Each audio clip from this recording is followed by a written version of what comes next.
What's up? What's happening? Welcome back to the Roughhandspodcast. I'm your boy Chuck, and today I want to tell you Merry Christmas, coming from the Roughhandspodcast. Merry Christmas! Merry Christmas! Merry Christmas! Jingle bells! Today we got another one for you. This one revolves around TARAJI P. Henson, Oprah, and Hollywood. Recently, TARAJI did an interview due to the Color Purple PR run, but during that interview, she opened up about the pay discrepancies amongst women in Hollywood. It seems every time I do something and I break another glass ceiling, when it's time to renegotiate, I'm at the bottom again, like I never did what I just did, and I'm just tired. I'm tired. I'm tired. I get that. It wears on you, you know? Because what does that mean? What is that telling me? What is it telling me? Yeah. And what does it tell me? Yeah. You know? And if I can't fight for them coming up behind me, then what the fuck am I doing? I'm sorry. Yeah. No, don't apologize. I think it's an important message for people to hear because we see the lights, camera, action. I hate to see TARAJI hurt like this. I really do like her as an actress. She has been in many movies I admire, many movies I enjoy to watch, and for me to see her crying on camera just like this reminds me of this. He don't love you no more.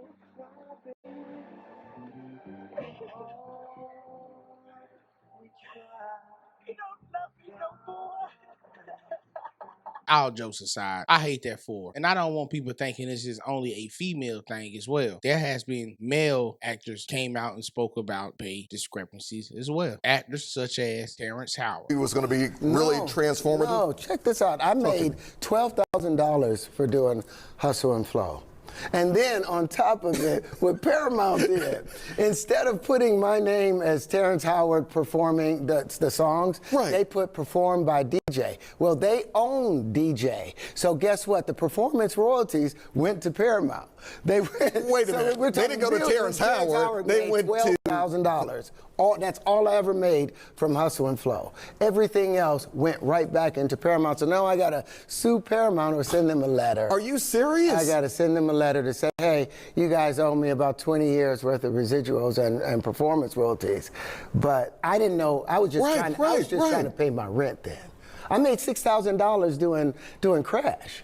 Crash didn't. I remember the movie Crash. Yes, that's right. That's right. The business don't pay actors anything. That's why the strike is going on. Actors are struggling. As you and I were kind of joking earlier, it's hard out here for a pimp. Yeah, it is hard unless you do it right. Unless you do it right. I've never. But this isn't anything new at this point. It seems like every industry has their ups and downs and messed up ways about them, especially the music and acting industry. I mean, people has been getting robbed for years. They gonna be done.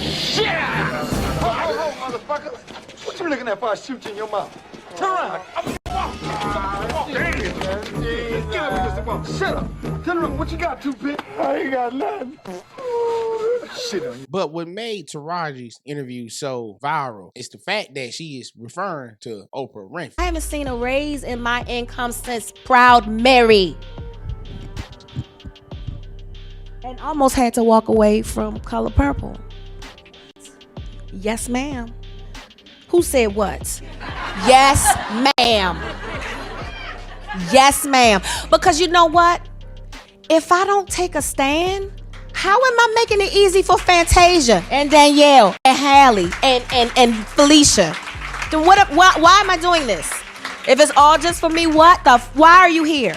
Now, Taraj didn't mention Oprah by name. Now, Oprah's name has been getting smeared for the past several years. There has always been accusations of her wrongdoing towards people, and no one has been more vocal about it than Monique herself. If Oprah was watching this, what would you tell her? I would say, Oprah Winfrey, you know what you need to do, and stop hiding behind what you call was negative comments, what you call, oh, I don't even deal with things like that, because what people are beginning to do is see you for who you are. Basically, Monique feels like Oprah betrayed her trust by not revealing her true intentions with her. But as for my conclusion, I am conflicted about this whole situation. On one hand, I feel like any person should demand should be compensated fairly, especially someone as talented as Taraji P. But on the other hand, it's hard for me to feel bad for someone who stated, oh, such and such made $10 million. No, that's not that didn't make it to their account. Know that off the top, Uncle Sam is getting 50%. That's right. Okay? So do the math. Now we have $5 million. Your team is getting 30% or whatever your team is off of what you grossed. Sometimes not more. After what Uncle Sam took. Now do the math. So that sounds like rich people problems to me. That $2 million sound good as hell to me. I'm trying to see what that be like right there. Look. On that particular example she used, she gotta suck that shit up. When was the stripping game, partner?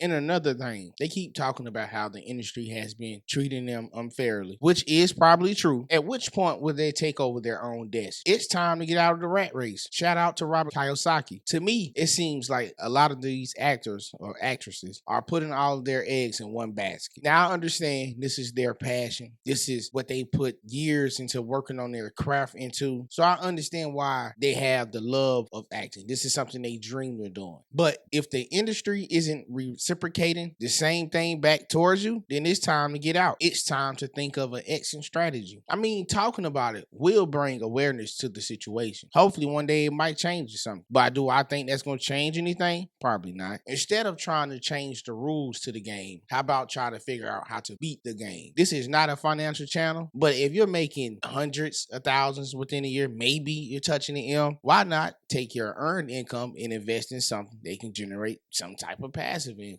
I mean, if you think about it, you have YouTubers out here that's probably making less money than them. There are a few outliers that are doing extremely well on YouTube, but they have less stress than all these actors and celebrities. All they have to do is just drop content. Prime example, Roland Martin. I have seen on several occasions of him mentioning of how the news anchoring business was treating him unfairly. So instead of him complaining and always trying to figure out where he's going to find a job at, toxic leadership, he decided to create his own avenue and create his own channel. Started from the ground up, and look at him now. His show is on majority of the social media platforms out there right now, and he have many followers and is doing extremely well right now. Shout out to Roland Martin. I'm all about fairness, but also I'm all about accountability as well, because I'm a firm believer in you get me once, shame on you. If you get me twice, shame on me. So they already been getting y'all, so when y'all gonna figure out it's time for an exit strategy, or let me create my own thing. Well, that's all I got for y'all today. Hope y'all enjoyed the content. Please like and Push the goddamn button! oh yeah,